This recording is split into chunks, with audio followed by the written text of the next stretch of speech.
it's nice because we created an environment that was like, the vision was so big that all of them could fit.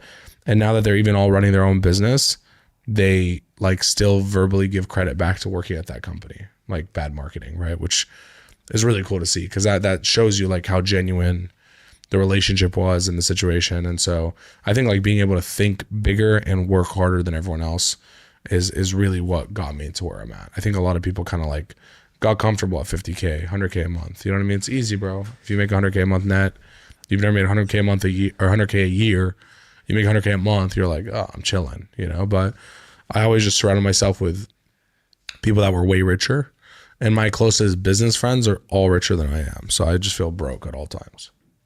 I think it's a good thing to be the small fish in a big pond rather than the big fish in a small pond. For sure. Yeah, it's good to have both though. Like I always It gives you perspective, I think. Yeah, I agree. So I always tell people there's like 3 people that you should always be associating with. There should be people below you who you're helping up.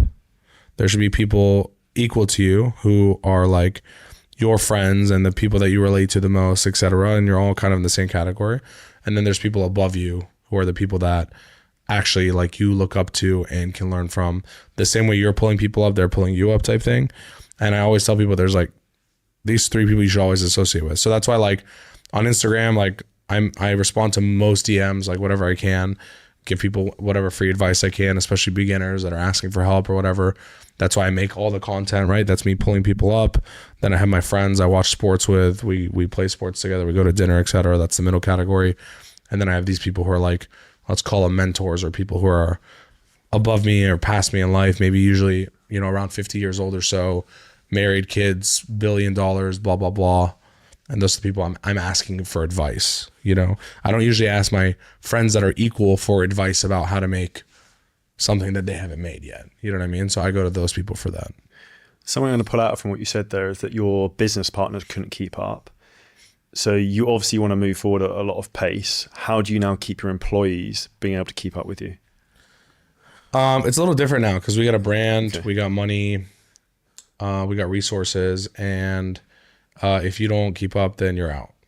It's pretty straightforward. When I first started, it was like, oh no, I'll help you, and like I had more time, right? I don't have time to deal with that anymore. If you're in and you just, bro, just like a sports team, great, you pass tryouts, congratulations, get on the field and try to earn a starting spot. And if you can't earn a starting spot, you're probably off the team. You know what I mean? So like, it is what it is, and that's the environment that we want. And one of our core values in Bad Marketing is play to win. And that's how it is. Like, we always play the best player. I don't care. If you've been here for 6 years and someone comes in, bro, and they're running laps around you, and unfortunately we've outgrown you as a company and you don't belong here anymore. But we give them every opportunity to ascend in the company. We give them every opportunity to learn. But if you're not coming in running, then you're out. It's very simple. What's your process look like for like talent acquisition? So we use a company out of Lebanon called Remotely X for all remote hires. Most of our roles come from there right now. So like I think 12 out of our last 15 hires came from Remotely X. And are these Lebanese people you're hiring? Yeah, Lebanese people from the Middle East in general now. We've expanded outside of just Lebanon. So I'm a partner in that company, but Bad Marketing pays that company to hire just like anyone else. We just get like 30% discount compared to other people. But we still pay just like everyone else. So it's not like a service that I'm like using for free and I'm like, oh, you should, like, we pay for it as Bad Marketing too, because I have business partners on that side. And then also, bro, just brand.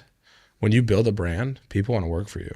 Like, the messages I probably get the most between Bad Marketing and Eddie is, how can I get a job? You know what I mean? Like, people just want to work for a company like that. And like, I have people who are like, made $1 billion in marketing, and they're like asking me if their kid can get a job with my company. You know what I mean? Like, so that makes it easier. And that's why I always say, like, personal brand, dude, is a personal brand, company brand is like the most important thing you can build. And it goes beyond like reach and impressions, and it's how people talk about you when you're not listening, whether it's about your company, whether it's about you.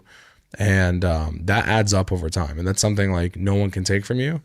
And it builds up client base, it builds up team base, it builds up other opportunities for you to be able to take advantage of. So I think that's something that everyone should be like quadrupling down on. Now, if you enjoyed this clip and you're a coach, creator, or a business owner and you want help in terms of how to scale your business using ads, AI, content, marketing, a lot of things we talk about on the show, then hit the link at the top line of our description in the YouTube video.